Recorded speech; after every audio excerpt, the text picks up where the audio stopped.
Now tonight, I'm gonna hit you with the realness when it comes to sneakers and how I feel about certain things. This over here is the Nike Hyper Adapt 1.0.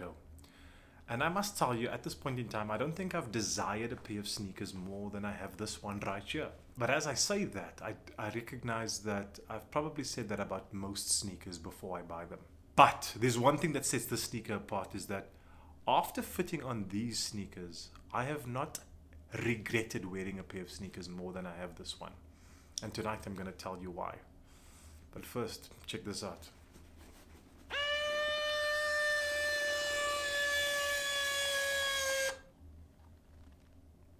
Let's get into it.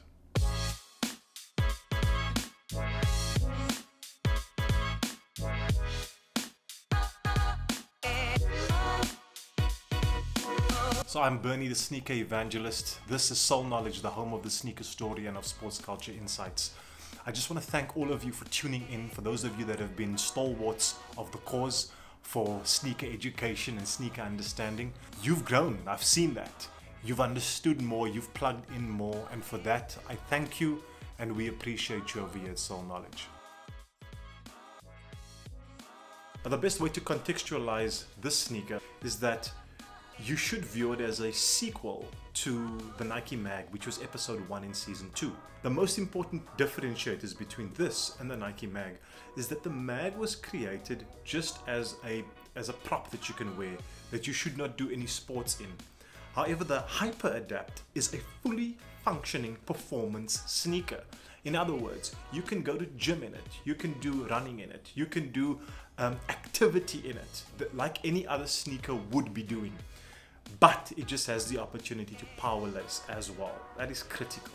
So before I walk you through the most apparent feature of the Hyper Adapt, that of power lacing, I want to give you a sense of the upper, the midsole and the outsole so that you can understand the full package in which the sneaker presents itself. In having a look at the upper first, it's quite remarkable because this is a woven upper, but woven in such a way that all of the details, these predominant details on toe box, swoosh and the wolf grey construction, there's actually one piece of material that has been woven in such a way that it provides a view of continuity. So this is just smooth.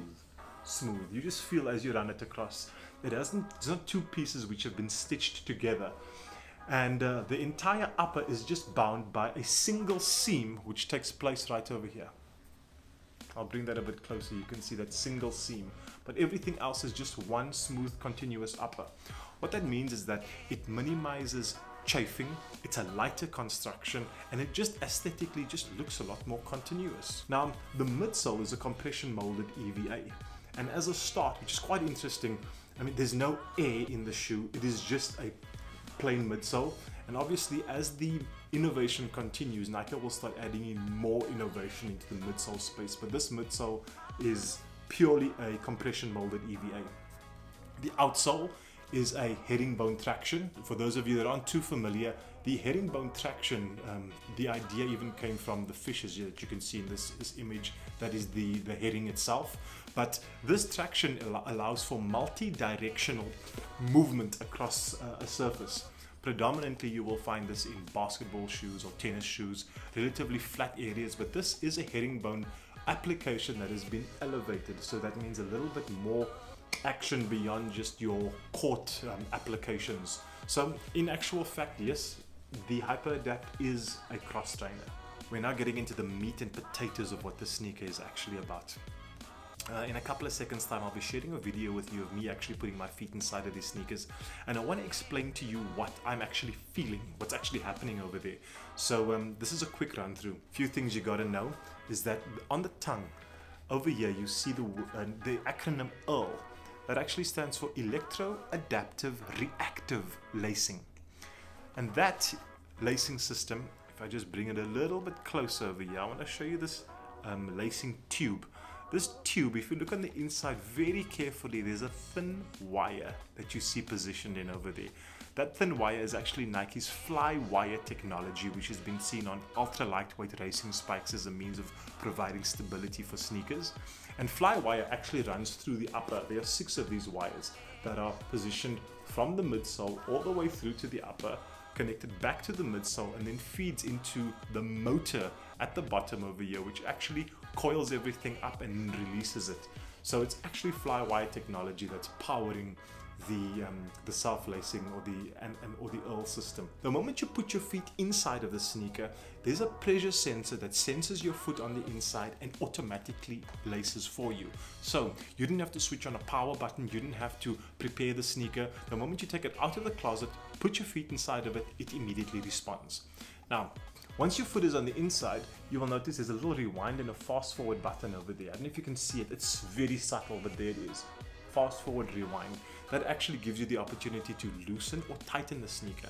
So you can barely see it, it's so subtle, but just check this out. So now I'm tightening it manually and I loosen it at this stage over here. Once you decide on the perfect fit, you can actually commit that fit to memory, and every single time you put the sneaker on your feet, it will recall the adjustment you preferred and bring it up to that stage again. You'll notice that the color has just actually changed over here. The color has a function. Blue means you are fully charged, orange means you've got a couple of days left, and red means you got to get it to the charger immediately. These sneakers are charged with these pucks over here, which are magnetic wireless chargers, and they just slide like that under the outsole, and both sneakers charge at exactly the same time, like this over here. Is that not absolute magic?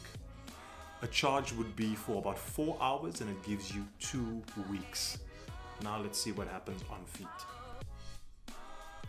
Okay, so this is me doing the fit for the Nike Hyper Adapt. And right now I'm wearing the Air Chalapuka Labs. And because these are cutouts, some of you have been asking me how I make the shoe look different every single time. But because of the cutouts, I'm wearing happy socks. And this is the new Wiz Khalifa happy socks that I'm wearing.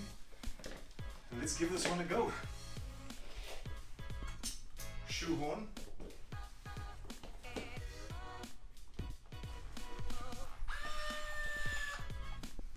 That's the right foot laced.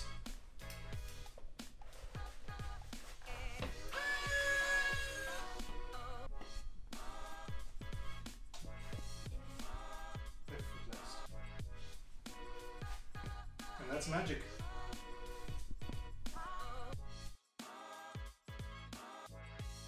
Just a small call out that I want to make on the MT squared at the bottom of the outsole. Since the inception of the idea of power laces in the 80s when they were working on the Back to the Future movie, Mark Parker, the current chief executive officer of Nike, who was the design lead at that point in time, worked with Tinker Hatfield in the idea, and recently Tiffany Beers was also part of the project, and the three of them were responsible from the cradle to the grave in the manifestation of getting power laces to market. So the MT squared stands for Mark Parker, Tinker Hatfield, and Tiffany Beers. So 2 T's and 1 M, that's what that is actually about.